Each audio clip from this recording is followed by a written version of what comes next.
La consommation chronique de cannabis est la cause de nombreux troubles.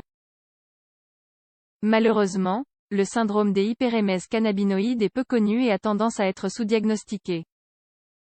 La consommation excessive de marijuana ou cannabis provoque de multiples affections systémiques chez les personnes. Malheureusement, il existe des répercussions méconnues, telles que le syndrome d'hyperémèse cannabinoïde, qui sont très inconfortables pour les personnes qui en souffrent. On observe le syndrome d'hyperémèse cannabinoïde chez les consommateurs chroniques de cannabis. Ce syndrome se caractérise par des épisodes récurrents de vomissements, de nausées et de douleurs abdominales, qui s'atténuent avec des bains chauds.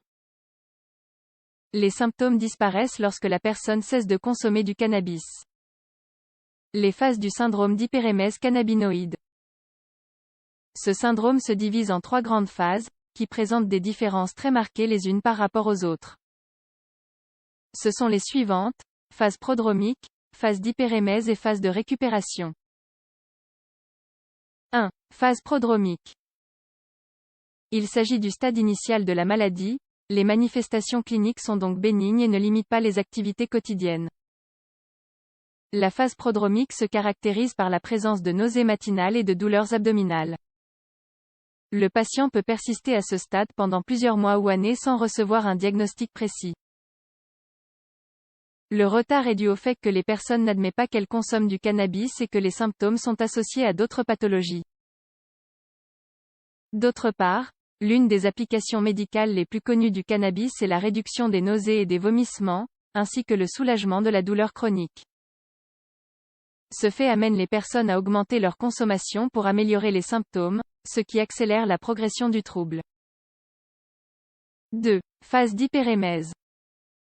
Cette phase se caractérise par la présence de symptômes cliniques évidents. Les vomissements et les douleurs abdominales s'aggravent soudainement et peuvent même invalider les personnes. Les symptômes sont cycliques et durent entre 24 et 48 heures. Le syndrome s'améliore avec des bains chauds. C'est pourquoi les personnes qui en souffrent ont constamment envie de prendre une douche. 3. Phase de récupération. La principale caractéristique de cette phase est la disparition des symptômes. La fréquence des bains revient alors à la normale.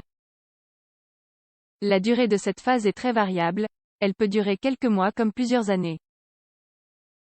Cependant, il convient de noter que les personnes peuvent rechuter si elles consomment de nouveau du cannabis. Les symptômes du syndrome d'hyperémèse cannabinoïde. Les principaux symptômes du syndrome d'hyperémèse cannabinoïde sont des vomissements et une gêne abdominale. L'intensité des signes dépendra du stade de la maladie.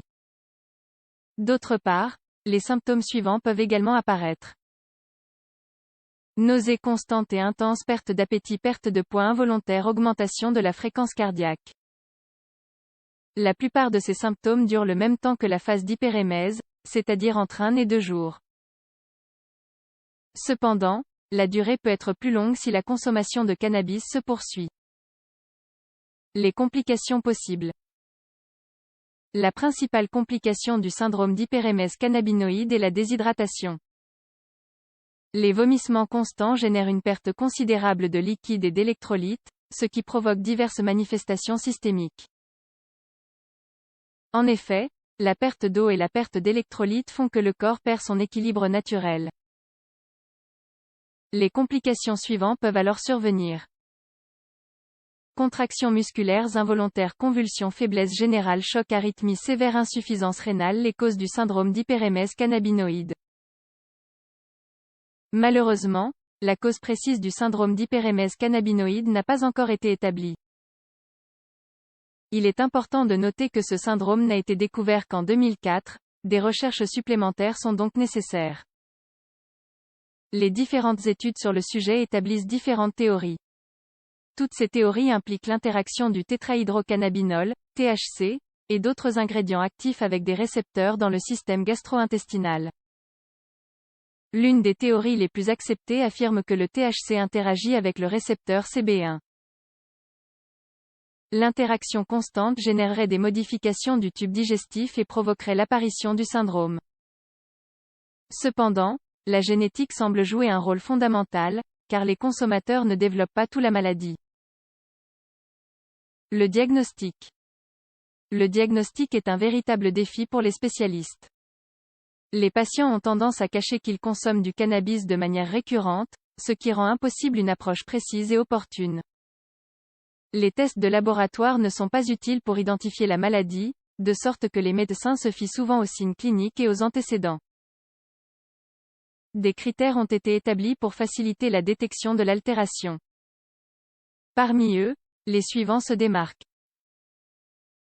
Consommation fréquente de cannabis pendant plus d'1 an. Nausées et vomissements cycliques après consommation. Bain chaud compulsif qui soulage les vomissements. Disparition des symptômes en cas de non-consommation. Les jeunes hommes de moins de 50 ans sont les plus touchés par cette maladie, l'âge doit donc également être pris en compte. Le syndrome d'hyperémèse cannabinoïde peut être confondu avec le syndrome des vomissements cycliques et d'autres troubles similaires. L'historique de la consommation de cannabis permet donc d'établir un diagnostic différentiel. Traitement et prévention. Le traitement du syndrome d'hyperémèse cannabinoïde pendant la phase de vomissement consiste à soulager les symptômes et à éviter la déshydratation. Les patients doivent boire beaucoup de liquide pour éviter les complications. Par ailleurs, l'utilisation d'antiémétiques peut diminuer l'intensité. Une hospitalisation sera nécessaire dans les cas les plus graves ou en cas de complications multiples. Cependant, le traitement définitif consiste à arrêter de consommer du cannabis. Les symptômes disparaissent en 1 ou 2 jours après l'arrêt. La prévention de ce syndrome est similaire au traitement définitif, les personnes doivent cesser de consommer du cannabis. Le vrai problème est que le cannabis crée une dépendance, il peut donc être très difficile d'abandonner la substance. Les symptômes peuvent réapparaître brutalement si la personne en consomme de nouveau. Une maladie récente est sous-diagnostiquée. Le syndrome d'hyperémèse cannabinoïde est une pathologie caractéristique de nombreux consommateurs chroniques de cannabis. Les principes actifs de cette plante altèrent le fonctionnement du tube digestif, provoquant des vomissements et des douleurs abdominales intenses. Malheureusement, c'est un syndrome peu connu avec des symptômes très généraux, il peut donc être confondu avec d'autres conditions. C'est pourquoi il est sous-diagnostiqué dans la plupart des cas. L'idéal est d'aller chez le médecin en présence de symptômes caractéristiques et de ne pas cacher des informations au personnel de santé.